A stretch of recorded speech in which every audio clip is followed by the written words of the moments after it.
This podcast is a member of the Place to Be Nation family. Visit us at placetobenation.com, the only place to be in your pop culture world.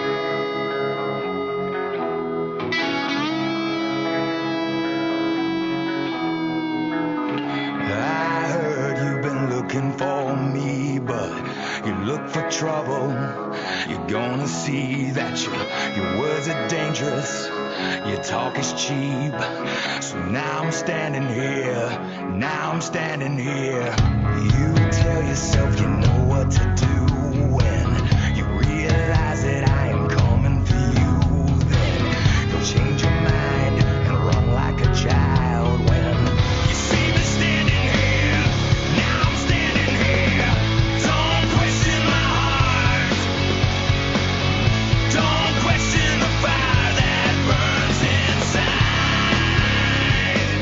Place to Be Nation, welcome back to another edition of Extreme Resurrection. I'm your host, James Gruenberg, and as always, I am with Steve Riddle. Steve, how are you doing tonight?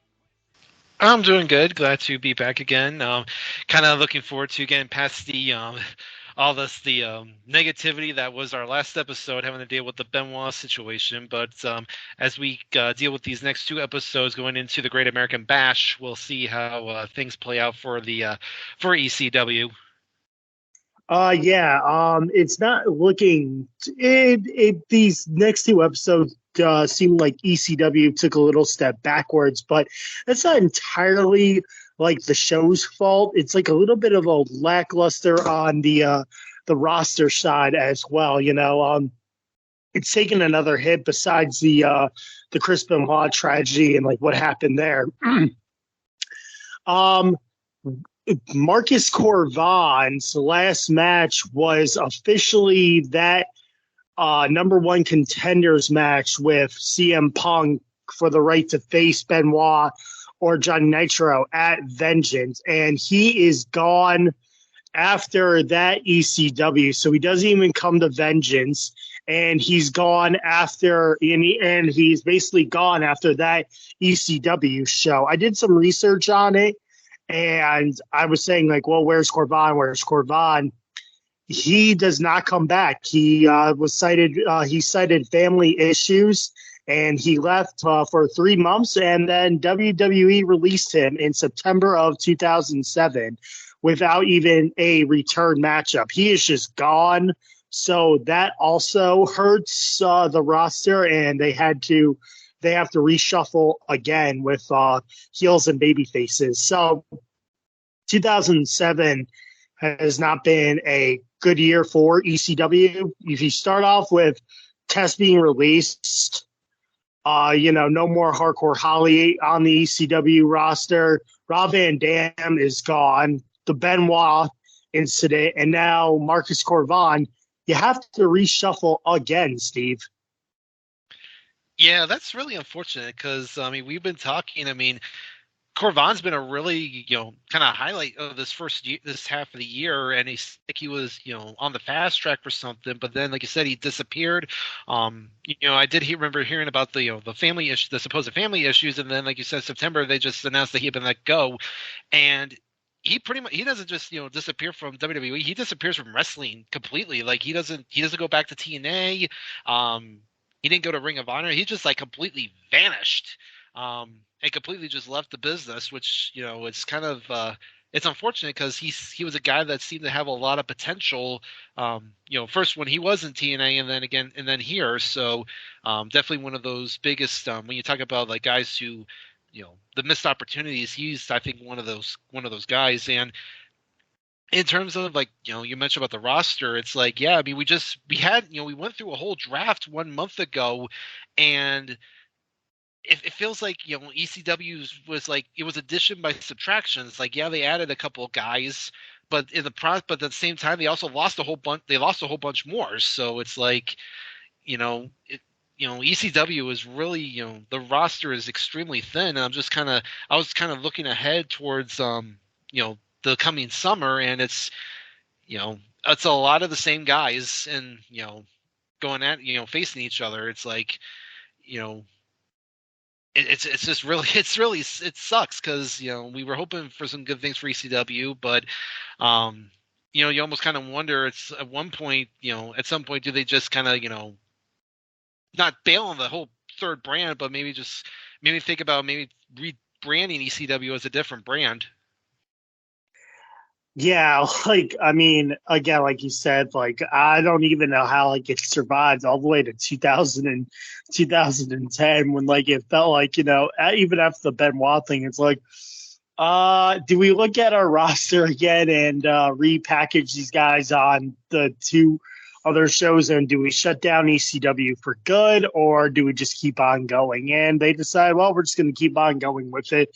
Johnny Nitro is our champion, and he's getting ready to face CM Punk at the Great American Bash, so we're on the road there. But again, it's like we're shifting people, and this first episode here, we only have two matches. We only have this match, and then we go into a recap of the Vengeance match between CM Punk and Johnny Nitro and how Nitro became ECW champion. Then we have one more match. I did not catch where we are tonight, but this is ECW July 3rd, 2007. Do you remember where we are, Steve? So we are at the American Airlines Center in Dallas. So we're still in Texas. Oh, wow. Well, they must have had a tour or something and just ended up back in Texas. Yeah, I think after because the show was actually taped on the 2nd. They actually did all 3 shows, Raw, ECW, and SmackDown, all on the same night. So I think the reason is because they were about to do a quick tour of Mexico before they kind of go back to Raw being on its own and then SmackDown ECW. So. Yep, so we're in Dallas, Texas, and this is, like I said, it's ECW July 3rd, 2007, or July 2nd, whichever one. And we have a matchup. It's Johnny Nitro versus Tommy Dreamer. Headlock applied by Nitro, shoulder tackle and hip toss by Tommy, a sidekick to Tommy. Nitro gets flung off the top rope, backbreaker to Nitro, flying armbar to Tommy, huge clothesline by Tommy to the outside, drop kick by Nitro to the outside, kicks Tommy's shoulder. Tommy rams Nitro into the turnbuckle. Nitro misses a tornado kick. Huge clothesline by Nitro. Tree of Woe to Nitro. Johnny Nitro then hits a corkscrew neck breaker for the win. I gave this matchup a 3/4. It was good, Steve. Tommy was showing offense and letting Nitro get a win over him. Tommy knows when to put people over, and he does a good job at it too. So in a 3/4. Yeah, I actually went 2 3/4. I really liked this match. They did announce as Morrison was coming out that he and Punk are basically doing the whole pick your poison thing, where they each pick the other's opponent. So Punk picked Dreamer to face Morrison, and then we'll see who Morrison chose to face Punk later in the night. Yeah, just some good solid back and forth between the two. Dreamer at this point is pretty much like I said before, in the whole putting guys over, and he makes Nitro look good. He does get his usual offense in. Nitro does get some good stuff in, and then he gets the clean win, which was a good bounce back after suffering that tough loss the week previous to Cena. This was a good bounce back win here for Nitro to kind of give him some momentum going into the Bash. Yep, and then so out of nowhere, this is where it gets interesting on this show. I'll let you take it from here if you'd like to say anything, because I didn't really watch it, but they take us right into a recap of the ECW World Title match, Nitro versus Punk at Vengeance 2007. I did not grade the matchup, so I really don't have a lot to apply other than that. Nitro did look like Nitro did pin Punk clean, so it was good that he didn't really cheat. He really got off the clean, and he became the ECW champion. Yeah, so I didn't. So I way back when Scott and JT did the show for their for the Place to Be podcast. I of course did the Vintage Raw previewing for it, and since I was doing my kick of doing all the Punk matches, I did do this match. It was again just kind of a basic match. I did give it a 2.5. I think they worked on circumstances as they could, because that was the whole everyone thought it was going to be Punk and Benoit, then ended up being Nitro, and the crowd was kind of in and out of it. At one point, they, I think, chanted for Benoit, obviously not realizing what was going on at the time. And I think you could tell that the two guys, again, not through no fault of their own, just didn't have that the chemistry that I think they had hoped. I think they knew there was something there between the two, but I think it was just kind of, again, just given the circumstances, they just did the best they could.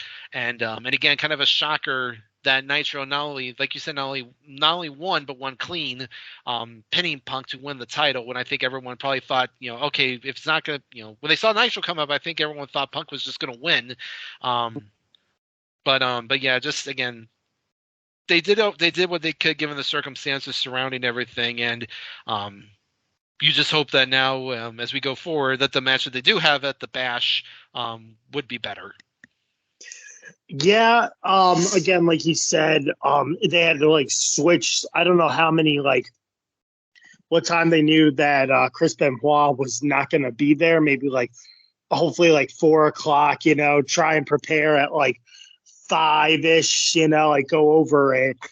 Hopefully they did have enough time to at least try and squeeze some, not practice, but going over spots and stuff. I don't know when the Nitro decision came that he was going to win the ECW title. I thought they would have gone with Punk myself, and I thought that same way back in 2007. It's really, you didn't go Punk, huh? You went with Nitro. But again, I actually would have thought that Chris Benoit would have been ECW champion if, under those circumstances, did not occur, as well as everyone said that Benoit was supposed to win the ECW title at Vengeance.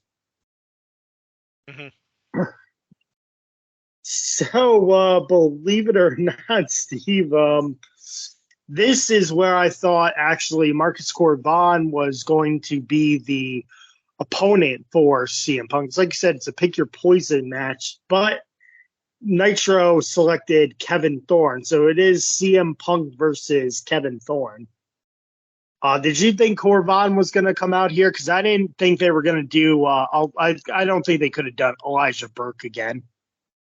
No, they just did Burke the week before, so I figured pick somebody different. And I can't remember if I watched it at the time, if I thought it was going to be Corvan, but just kind of looking at the kind of thin roster, I mean, really, there's nobody else to do besides Thorne. So yeah, and I mean, he'll be in our next episode. But I saw in the intro that they added Viscera, who's going to be introduced in our next episode. I'd be like, yeah, that could have been a surprise. Imagine if they let Viscera walk out and be Punk's opponent too for that match. That would have been a great way to debut Viscera as well. Yeah, but I think they clearly had something else planned for him. So I guess it was the best idea that they didn't have it be him. Yep. So now we have, like I said, CM Punk versus Kevin Thorne. Elbows to Punk. Face plant by Punk. Punk gets Thorne down off his feet.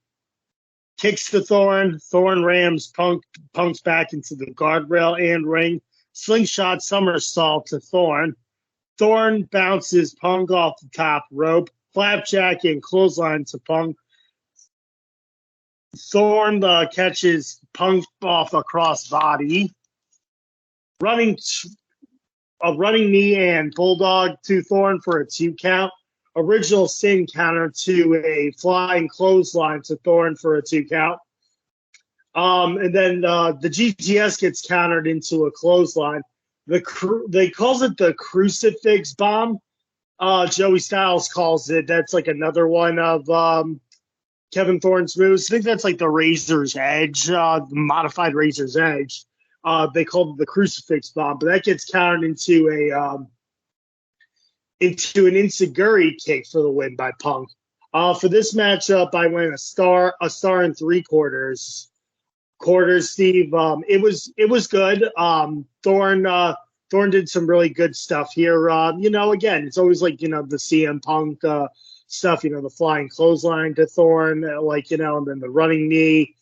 But it looked like Thorne countered the GTS was good. The Insiguri kick. I didn't like how it was the Insiguri kick that finished off Thorne. I thought they should have just done a GTS. Like, why are we going with different finishers for Punk as well if they know that the GTS is his real finisher?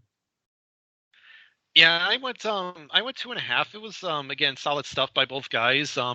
Say what you will about Thorne, the guy, when he's with the right person, he can have a solid match, and this was a good example of that. Punk obviously, sold his moves pretty well, got his good little comebacks in. The ending kind of threw me for a loop too. The fact that Punk didn't win with a GTS, instead won with a roll up. Kind of interesting that they had him win that way, whereas Nitro won with his finisher. So I don't know if they're just kind of making, trying to make Punk seem more lucky that he got the win as opposed to Nitro. But either way, it was still, solid win for Punk and a good outing by Thorne, given that he was kind of, floating in limbo at this point, since, not really sure where he's going. But again, just kind of a good little win here for Punk.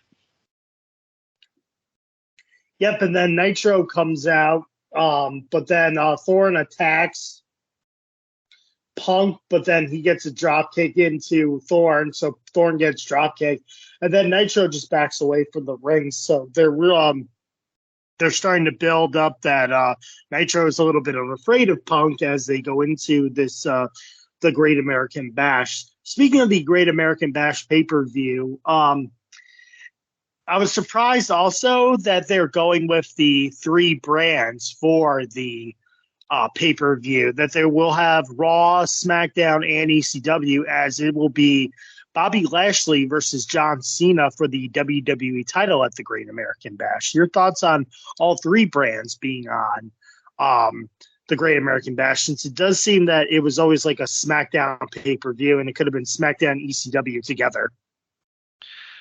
Yeah, that was. Well, I mean, by this point, the pay-per-views had already become pretty much tri-branded since Backlash. So it, made sense that that the 3 brands would be all represented. I mean, at this point, it seemed like ECW's one representation would just be the title match, because obviously they don't have a deep enough roster to have 1 or 2 more matches besides the title match. So, I mean, it was again, just kind of make the shows feel a little bit more loaded. And that Cena Lashley match was definitely one I think a lot of people were very excited about, because again, that's kind of that's a pretty big dream match there, especially with where Lashley had been earlier this year. So, I mean, I wouldn't be surprised if some people thought that he was going to be the one that ended Cena's reign. Mm-hmm. Yeah, Bob. I thought they were going to give Lashley a good push here to Raw. So we'll see how that match turns out at the Great American Bash up here. But again, we're just lacking roster, and we'll see what happens here as well as we get into the second show. Maybe we'll get some new faces, and we'll see what becomes of those faces as well. Mm-hmm. Yeah. So, Steve, believe it or not, we are in our second ECW show here tonight. It is ECW July 10th. We are in New Orleans. We start out with a class in session segment here as Matt Striker comes to the ring for a classroom segment. He invites the Boogeyman out, which was surprising to me because the Boogeyman has fed Matt Striker worms twice now, and I figured that Matt Striker is really brave to be calling out a scary monster like the Boogeyman here. So he gives the Boogeyman worms, and then he starts teaching Boogeyman about worms. But all of a sudden, when it's like Boogeyman's about to strike, or Striker goes, "Wait, I have something more for you. Allow me to introduce to you my bodyguard," basically. Big Daddy V, but it is Viscera. So Viscera is being repackaged as Big Daddy V. He comes out, he slams Boogeyman into the table and the chalkboard, and then like he's basically thrown through the chalkboard. So we have a new face on the ECW roster. Coming off of the Raw roster during the draft, it is Viscera, or now known as Big Daddy V. What did you think of this segment, Steve? Well, before I do that, I don't know if you noticed between our first episode and this one that in the intro video we no longer have Bodies as the theme song. It was just the on the Peacock. It was just the basically the ECW theme. Apparently, on this episode, the opening had a Marilyn Manson song. I don't know. I don't remember which one it was because again, it's dubbed over on Peacock. So I just thought that was kind of interesting. I'll be interested. Obviously we're gonna probably be getting close to having Saliva be the new theme song for the show. So just wanted to point that out. Yeah, like you said, Stryker, brings Boogeyman out, trying to give him a lesson about words. Flat out on TV, he says the word hermaphrodite, which I'm surprised he got away with. And then they bring out Big Daddy V, who just puts an absolute beat down on Boogeyman. I mean, that power slam he gave him through the desk looked like it hurt really bad. And then, like you said, threw him right through the chalkboard, which is a kind of cool little spot. I mean, why not? I mean, as when he was Viscera and he was the Love Machine, he was pretty much doing nothing on Raw. So, give him, move him over to the new brand, give him a revamped look. Kind of interesting with the tire he's given, because you could pretty much accentuate how, big he is. And I thought, that they changed his name to Big Daddy V. But again, he's not doing anything else at this point. So, give him repackaging, kind of turn him back into a killer heel, and kind of have him now kind of refill the void of the monster heel that we that we had first with Test, and then they tried to do it with Snitsky, and now we have it with Big Daddy V. So we'll see how he does. And obviously, smart idea to put him with Stryker, because Stryker can be his mouthpiece and really hype him up as a monster. So again, just kind of a good ways to kind of try to make him into a killer again. Yeah, but it does make you wonder because Snitsky, and again, this might just be the roster's fault because they don't have a lot of roster depth. Snitsky was just jobbing guys basically and like beating the crap out of them in like 5 to 10 second squashes. And then, I was wondering if Viscera is just here to fill the void of the Great Khali as well, because again, it was just squash after squash with Great Khali. So I'm interested to see how they use Big Daddy V here as well. Mm-hmm. I think with the lack of depth, I think he's a guy that they're probably going to want to think of as a guy to push up to the main event level. So. Yeah, we'll have to see where the ECW title goes, and Big Daddy V gets into the ECW title picture. Mm-hmm. So now we have Elijah Burke versus Balls Mahoney. So again, Elijah Burke wasn't on the first show, but he is here now. Burke goes to work on Balls, punches by Balls. Burke then chokes Balls. I call this a standing corkscrew dive. I don't know what you want to call it, because like he does like the handstand and then he twists his body. So I call it the standing corkscrew dive by Berg. It's an impressive move with like the physique of the handstand off the turnbuckles. Balls lands a knockout punch but misses a dive. The Elijah Express the Balls for the win. For this matchup, Steve, I want to star in the quarter. It's fine. Again, another good appearance by Elijah Burke, but again, not that much from Balls Mahoney except for that knockout punch. So I said it was a star in a quarter. Yeah, I went star in a quarter as well. It was, again, basic stuff. Again, Balls kind of like Dreamer, just here to put these guys over. Yeah, I don't know what you call that move, but it definitely looked looked impressive by Burke. And then he hits a nice Elijah Express at the end to win. So again, nothing much, just to kind of give Burke a win after kind of really two back-to-back tough losses. First to Benoit, then to Punk. So this was a kind of a good little bounce back for him. Then we get highlights of Tommy Dreamer in ECW, all the extreme moments, because the main event here tonight is going to be Tommy Dreamer versus Johnny Nitro again, but it's going to be an Extreme Rules match here. So Tommy gets all of his weapons or toys, as he likes to say, in this matchup. Now we have CM Punk versus Stevie Richards. How many times have we seen this? This has got to be like the third or fourth time, right? Oh, I'm thinking more. We're hitting double digits almost with the number of times these two guys fought, and I think Punk has a flawless record against him. Oh yeah, and so again, roster reshuffling, and it's like Stevie available? Is he still on the roster? Yep, put him with Punk tonight. We'll see what happens. Arm drags by both men, neckbreaker to Stevie, enziguri kick to Stevie's head. A huge kick to the back of Punk's head. Like, it looked like it hurt. It was like, boom, like the shot was hurt too. It was like, oh, that might come back, because again, we're in the CTE kind of starting to realize it. And it was like, oh, that's a big shot there. Suplex by Punk. Stevie counters a Boston Crab. Two running knees and a bulldog to Stevie. A backbreaker by Punk, faceplant into a submission by Stevie. Punk counters a tornado DDT into a GTS for the win. For this matchup, Steve, I went 1 star and 3/4. It was good.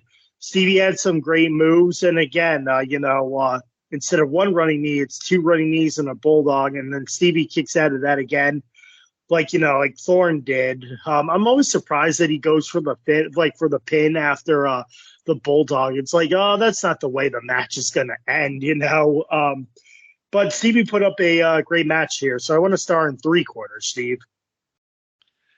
Yeah, I went 2 stars. Even though we joke about how many times these guys have faced each other, they always, they do always have good chemistry. They have good chemistry, and you can always guarantee that you're gonna get at least something decent out of them. So again, Stevie got some of his moves in. Punk looked pretty good with all of his moves, and then I did like the finish, that counter of the tornado DDT into the GTS. So again, just another solid win by Punk. Yep, and we'll see where Punk goes from here as he gets ready to face John Nitro at the Great American Bash. Backstage, The Miz is backstage with Extreme Expose. He's got all three girls looking at him as he's going to make his debut tonight on ECW as he goes one-on-one with Nunzio. So,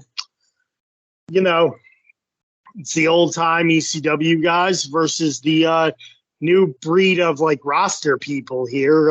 Even though the new breed brand name is dead, because now it's just Elijah Burke. We're still getting some new stars here as well. So The Miz makes his debut against Nunzio. Backdrop and a drop kick to Nunzio. Drop kick to The Miz off the bottom rope. A suplex by Nunzio. Nunzio is using the ropes, which I thought was interesting, because that's more of a heel move. And it's like, well, Nunzio, you're supposed to be a baby face, and you're using the ropes. Did you notice that?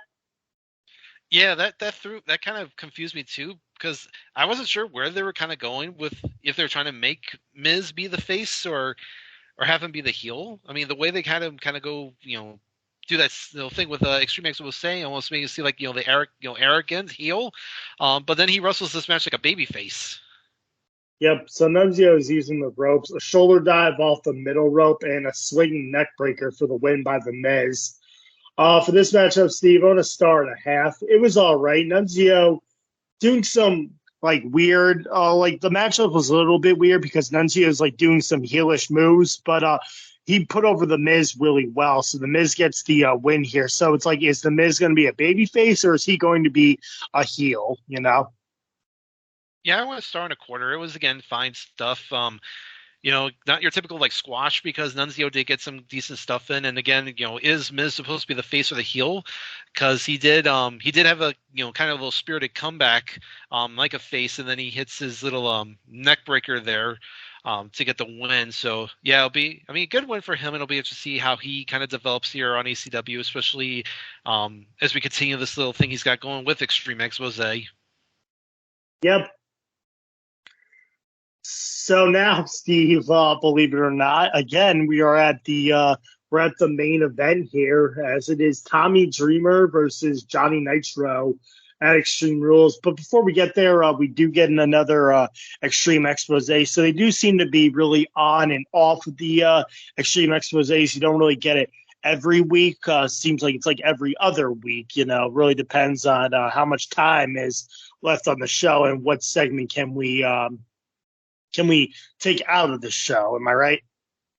Yeah, pretty basic stuff there that they did. So just to kind of keep the show going. Again, it always seems like Layla is the leader of Extreme Expose, even though it's like Kelly's really supposed to be the leader, but Layla's got more of the Miami Heat background of dancing. Mm-hmm. Yeah. So here we are on this Extreme Rules match between Tommy Dreamer and Johnny Nitro. Tommy goes to work on Nitro, hip toss and crutch shots by Tommy. Nitro throws Tommy into the post. Nitro uses the crutch on Dreamer. He actually breaks the crutch finally over Tommy. A fallaway slam and a clothesline to the outside by Tommy. Nitro slams Tommy head first into the post with a chair. Corkscrew moonsault by Nitro off the guardrail. Nitro gets hung on the top rope and trash can lid shots. DDT by Tommy. Tommy misses an elbow dive with the trash can lid. Tree of Woe with the trash can over Nitro's head. Nitro then throws Tommy into a chair for the win. Again, this matchup had a very weird ending. Instead of Nitro using his finishing maneuver, which is like a corkscrew neck breaker, I forget what it was called, but the Moonlight Divine, I think you said it was? Yeah, the Moonlight Drive. Moonlight Drive, yeah. He just throws him into a chair face first and gets the win. For this matchup, Steve, I went 2 stars. It was good, solid. Yeah, I went 2.25. A slight dip from their previous match. Obviously, this match wasn't as long as the other one, but they did some good little weapon shots. I liked that corkscrew moonsault off the barricade by Nitro. I thought that was a really good spot. And then Dreamer gets his usual stuff, and yeah, that ending really kind of like, because they're like going back and forth, which countering each other, and it's like I think it was just like one or two times too many before Nitro finally hit the drop toe hold into the chair, which looked really nasty, and I'm actually not surprised he got the pin off of that, because I actually thought that was a good little spot by him. And I know and Joey and Taz were really putting it over the fact that Johnny Nitro just beat Tommy Dreamer in an Extreme Rules match, so they were really making Nitro looked pretty strong going into the Bash match. Yeah, so now it looks like instead of Punk standing tall at the end, Nitro stands tall over Tommy Dreamer. So they're both WWE is making both guys look good as they go into the matchup here. You had CM Punk standing tall last week, and you have Nitro standing tall this week too. So it'll be interesting to see where they go from here. So it's like, we get some positives, but a lot of, I feel like these two shows were a step backwards. Steve, what do you think? Yeah, I think they're just, again, after the whole Benoit thing, they're still trying to find their way. Like I said, the roster is very depleted. We're seeing a lot of, again, a lot of this just the same guys, and, they do have something good brewing with this more Nitro and Punk feud. So hopefully, when we get to the Bash, it does pay off with a good match. But it will be interesting to see how we continue to go throughout the summer, and how the roster kind of tries to rebuild itself. Yeah, so things to look out for. Big Daddy V, let's see where they go with him. And is The Miz a baby face or a heel? And the question is, how long will Nitro's reign be before CM Punk eventually takes the title? Because I think they still have high hopes for CM Punk to be the leader baby face for ECW. It just sucks that Corvan came up short with leaving. Yeah, I mean, if he really wanted to leave to deal with all the family issues they said he had, then good for him. But again, it was like he was coming up, and the pounces and everything. It looked like excuse me. It looked like him and Burke were going to be like powerhouse heels that were going to get a lot of spotlight on them with the ECW brand. And, Corvan pulls up lame a little bit or pulls up short, whichever way you want to look at it. And it's basically up to like Burke, and Nitro to be the top two heels. But we'll see what happens with Big Daddy V as well. Mm-hmm. Well, that's going to do it from here tonight on Extreme Resurrection. But before we go, Steve, do you have anything that you want to direct the listeners to? Yeah, you can usually find me over on the PTB Pop Experience. I have my usual shows over there. Making Mount Rushmore, the Video Jukebox Song of the Day, and of course, Pop Goes the Classics. That one is where me, Andy Atherton, going through all the Disney animated films. We recently did Atlantis: The Lost Empire, so that was a kind of little interesting film to talk about. So our next episode will, of course, be Lilo and Stitch, which I'm looking forward to watching that again. And again, I usually also can be found over on the North-South Connection. Occasionally appear on there on a Chronoso. Also occasionally with Ryan doing the previewings for the premium live events, and I will hype for what those guys are doing over there on YouTube currently. They are doing the what's called the No-So Countdown, where they are counting down 23 War Games matches. They basically watched all the War Games matches that are available for public, and then rank them. So, spoiler, I do appear on one episode, actually with Gruney, your old Extreme Resurrection co-host, Michael Cook, where we discuss the women's War Games match from NXT TakeOver War Games 2020. Where did that match land on the countdown? You'll just have to follow along and find out. So be sure to check that out. And also, don't forget, of course, over on the PTB Facebook group, the Greatest Song of the 2000s tournament is going strong. We are now into round 3. So we are we of course started with 704 songs. We're now down to the top 128. So some big matches still going strong. Some big contenders still on the table. Some long shots are still hanging tough. So as we continue going forward, as we determine to see what the greatest song of the 2000s is.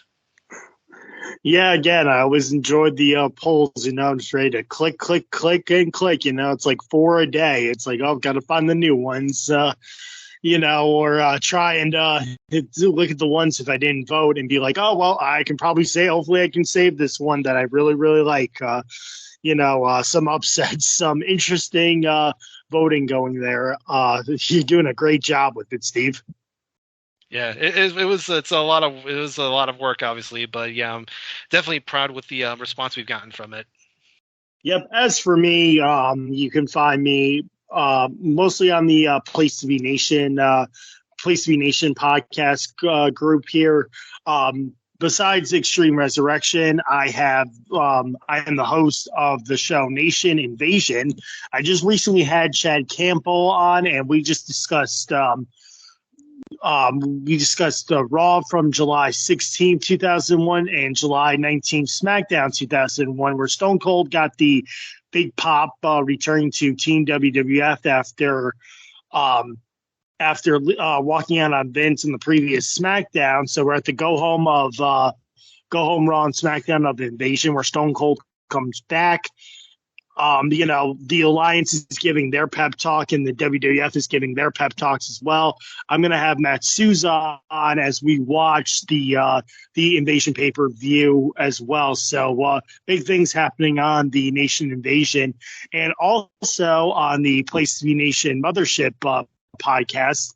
I got the opportunity to have the last pay-per-view review, basically, that they are taking a break from WrestleMania 26. So I was there live in Phoenix, Arizona, and that was a great show to go over and review. I haven't watched it ever since I went to WrestleMania Live, and boy, there were some things I forgot about too. So the chronological pay-per-views ends with WrestleMania 26 as Justin and Scott prepare their new project in the Place to Be Nation through the towns, where they're going to go over, the big towns and go over the best matches that people have picked for that town as well. So it might be like Chicago, Philadelphia, Madison Square Garden, like all those and stuff as well. So be sure to check that out as they get rolling with that as well. Like I said, that's going to do it from us here on Extreme Resurrection. I'm James Gruenberg. He's Steve Riddle. And we will see you next time. Stay extreme. You're going down, down, down. Just call me smooth. Watch me do